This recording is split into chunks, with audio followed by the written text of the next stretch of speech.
السلام علیکم ورحمۃ اللہ وبرکاتہ نحمدہ ونصلی علی رسولہ الکریم اما بعد فاعوذ باللہ من الشیطان الرجیم بسم اللہ الرحمن الرحیم۔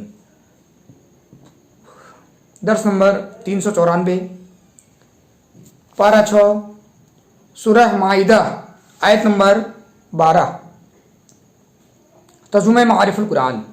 اور بے شک لیا تھا اللہ نے اسرائیلیوں سے مضبوط عہد اور بھیجا ان میں سے 12 نقیب، اور اللہ نے فرمایا کہ میں تمہارے ساتھ ہوں اگر تم قائم کرتے رہے نماز کو اور دیتے رہے زکوٰۃ اور مانتے رہے میرے رسولوں کو اور تعظیم کرتے رہے ان رسولوں کی اور اللہ واسطے قرض حسنہ دیتے رہے تو ہم تمہارے گناہوں کا کفارہ کر دیں گے اور تم کو داخل کریں گے ان جنتوں میں جن کے نیچے نہریں بہتی ہیں۔ تو جو کافر ہوا اس کے بعد تم میں سے تو بے شک بہک گیا سیدھے راستہ سے۔ تفسیر اشرفی۔ اور ذہن نشین رکھو کہ بے شک لیا تھا اللہ تعالیٰ نے اسرائیلیوں سے مضبوط عہد اور بھیجا ان میں سے 12 نقیب جو اپنی قوم کے احوال کی نگرانی کریں، اور اللہ تعالیٰ نے فرمایا کہ علم و قدرت و نصرت کے لحاظ سے میں تمہارے ساتھ ہوں، تمہارے دشمن پر تمہیں فتح دوں گا، البتہ اگر تم قائم کرتے رہے نماز کو اس کی شرطوں کے ساتھ اور دیتے رہے زکوٰۃ ان کے مستحقین کو اور مانتے رہے میرے رسولوں کو دل کی سچائی کے ساتھ اور نصرت آمیز تعظیم کرتے رہے ان رسولوں کی اور اللہ تعالیٰ واسطے یعنی فی سبیل اللہ قرض حسنہ دیتے رہے۔ قرض حسن سے وہ نفلی صدقات مراد ہے جو حلال پسندیدہ اور بہترین مال سے دیا جائے، دلی رغبت سے نہ کہ جبر و اکراہ سے اور خلوص سے کہ اس میں ریا اور شہرت کو ہرگز دخل نہ ہو، اور نہ ہی دیکھ کر کسی کا دل دکھایا جائے۔ تو ہم ضرور تمہارے گناہوں کا کفارہ کر دیں گے، یعنی تم سے تمہارے گناہ دور کر دیں گے، اور ضرور تم کو داخل کریں گے ان جنتوں میں جن کے درختوں اور مکانوں کے نیچے نہریں بہتی ہیں۔ اس ارشاد میں پہلے گناہوں کی معافی کی خوشخبری سنائی گئی، اس سے بندے کی صفائی ہو گئی۔ پھر بہشت کا